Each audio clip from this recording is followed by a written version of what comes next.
Boa noite. Vamos falar sobre a ética aplicada. Esta breve introdução, falando a respeito da bússola e da balança, vem nos interpelar sobre como nós procedemos diante de um problema que insta de nós uma tomada de posição. No começo desse texto, no começo da apresentação do tema da ética, nós colocamos a situação de pessoas que viram um assassinato e ficaram bem sem saber como se comportar, se metiam ou não no caso. Então, a questão da bússola e da balança indica o seguinte: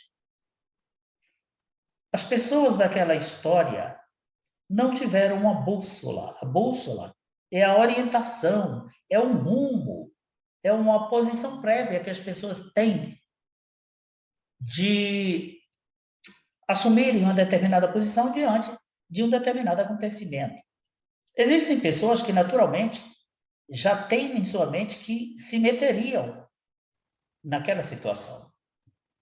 Porque o jeito de viver delas já as leva a não quererem ficar de fora de situações assim, mas sim a denunciar. Já outras pessoas, elas já têm uma direção interior, um direcionamento prévio que as levam a não se meter. O que não me diz respeito, eu não me meto. Então, no caso das pessoas deste texto, elas não tinham essa bússola, elas não tinham esse direcionamento prévio, nem em relação ao sim e nem em relação ao não do se envolverem. Quando isso acontece, a gente está diante de uma espécie de balança. E aí existem dois pratos nessa balança. De um lado, a gente pode ponderar umas coisas, de outro lado, outras. Mas dentro dessas coisas, alguns pontos a gente pode averiguar. Por exemplo, o ponto de vista legal. A gente pode fazer uma contraposição.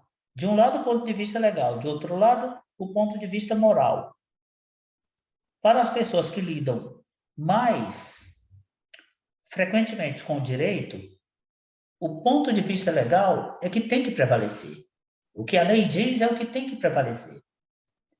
Então, para estas pessoas, por exemplo, uma situação como a que nós descrevemos, é crime, sendo crime, alguém tem que fazer alguma coisa.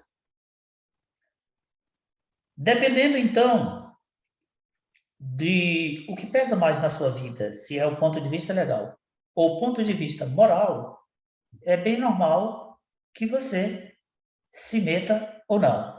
Quando nós falamos aqui de Gandhi e Luther King, só para citar alguns, nós estamos falando de pessoas que não eram intencionadas para o descumprimento da lei, mas essas pessoas punham em sua balança esses dois pesos e para elas o mais importante na vida é a vida das pessoas. Qualquer coisa que vá contra a vida não deve ser obedecida, inclusive a lei. Se a lei for contra a vida, então ela vai passar a ser secundária.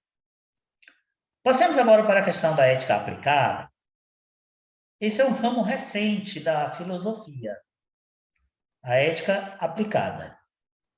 Porque a gente sempre estudou a ética mais para o comportamento individual. Eu estudo para eu me comportar desse modo ou daquilo, fazer isso ou não fazer aquilo. Atualmente, esse fazer ou deixar de fazer, envolver-se, tem a ver com alguns campos onde se pensa a situação ética, mas já acoplando a eticidade de um ato à factibilidade deste ato. Então, você tem, por exemplo, a bioética, que é o quê? A ética aplicada à vida. Temos a ética ambiental, a ecoética, temos a ética dos negócios. O pessoal de administração vai trabalhar muito isso. O povo do curso superior de administração, se alguém for optar por esse curso, vai ter que ver muito essa questão da ética dos negócios.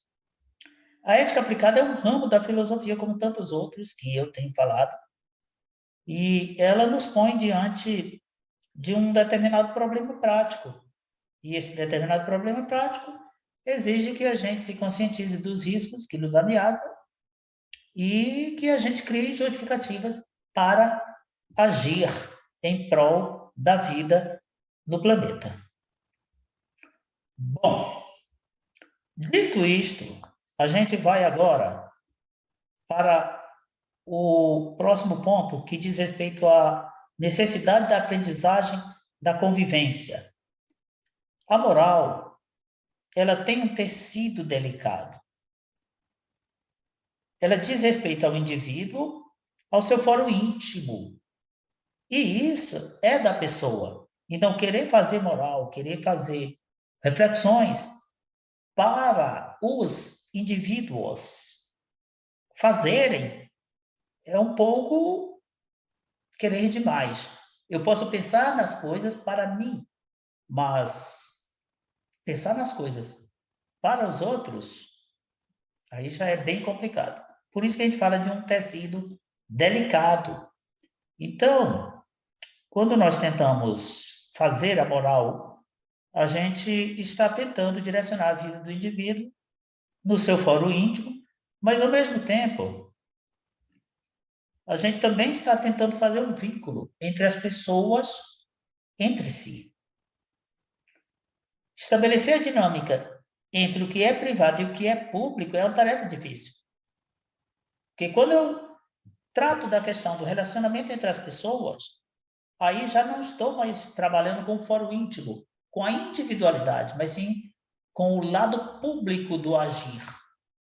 Mas certos agires, se é que existe a palavra, não são facilmente detectáveis como um agir individual ou um agir social, público. Então, a nossa grande pergunta tem que ser essa em relação a isso. Até onde vai o que é só meu? Até onde eu posso dizer que uma determinada coisa é minha porque faz parte do meu fórum íntimo apenas? Quais são os limites do que é apenas meu, do que diz respeito apenas a mim? Até onde vai isso e até onde já começa a algo não dizer respeito somente a mim, mas a toda a comunidade? Essa pergunta precisa ser feita, nós precisamos estar preocupados em respondê-la, e quando a gente faz isso, a gente está se preocupando com o que é do outro. É este o momento em que nós aprendemos a conviver. Agora, vejamos aqui um outro ponto importante. A pergunta é: podemos ser livres? Vamos começar falando sobre a questão da liberdade para os gregos antigos. Sócrates e outros anteriores a ele já trataram da questão da liberdade. Mas em Sócrates, essa questão é tratada de uma maneira muito mais forte. Foi ele que imprimiu uma orientação racionalista à ética. Quando a gente diz isso, a gente está falando que a questão ética, com Sócrates, ela deixa de ser uma coisa que vem como um ditame divino e passa a ser uma coisa que responde a uma necessidade racional. Em outras palavras, se alguém pergunta por que devemos ser éticos? Em Sócrates, a resposta é porque nós, seres humanos, possuímos a eticidade, o conjunto dos atributos éticos que podem ser aplicados pelos seres humanos. Nós possuindo estes atributos, temos obrigação de usá-los. Então, esses atributos é que faz de nós, ou fazem de nós, pessoas éticas. Ou melhor, o uso desses atributos. Então, usar esses atributos fará de nós mais humanos do que as pessoas que, tendo os mesmos atributos, não os utilizam. Então, percebam, ser ético responde a uma necessidade humana. Por ser humano, tem-se que também ser ético e tem-se que também agir de acordo com os ditames da ética. As virtudes, para Sócrates, isso é importante, elas dependem do conhecimento. Ou seja, se você pergunta a Sócrates, por que alguém é mau? Por que alguém age mal? E ele vai dizer, age mal porque ele não conhece. Vejam que a escola, muitas vezes, ela ainda caminha na linha socrática. Para muitos de nós, o ser bom, ser mal, o agir bem ou agir mal, se refere, se relaciona ao conhecer. Observe que quando você pega aquele pensamento bíblico, conhecereis a verdade, e a verdade vos libertará, eu até fiz uma abordagem disso no meu site. Quando se diz isto, se está dizendo que o conhecimento liberta. Se você conhece, você é livre, você age eticamente. Sócrates achava isso. Hoje nós sabemos que não é bem assim. Às vezes, as pessoas, mesmo conhecendo, não são virtuosas. E muito ao contrário. Muitas vezes, exatamente porque conhecem, elas acham que podem passar por cima da lei, da regra, da moral. Porque conhecendo, elas saberão dar uma justificativa para as transgressões que elas realizarem depois. Em Sócrates, então, quem ignora não tem como ser bom, não tem como agir bem. Quem conhece, naturalmente agirá bem. Aristóteles vai dizer assim: tanto a virtude como o vício dependem da vontade do indivíduo. Observemos, então, que há um dado novo aqui que não estava em Sócrates. Não é só o que eu sei ou deixo de saber, se eu conheço ou deixo de conhecer, mas é como a minha vontade age em cima daquilo que eu conheço. É a vontade que interfere no meu conhecimento e me faz agir benéfica ou maleficamente.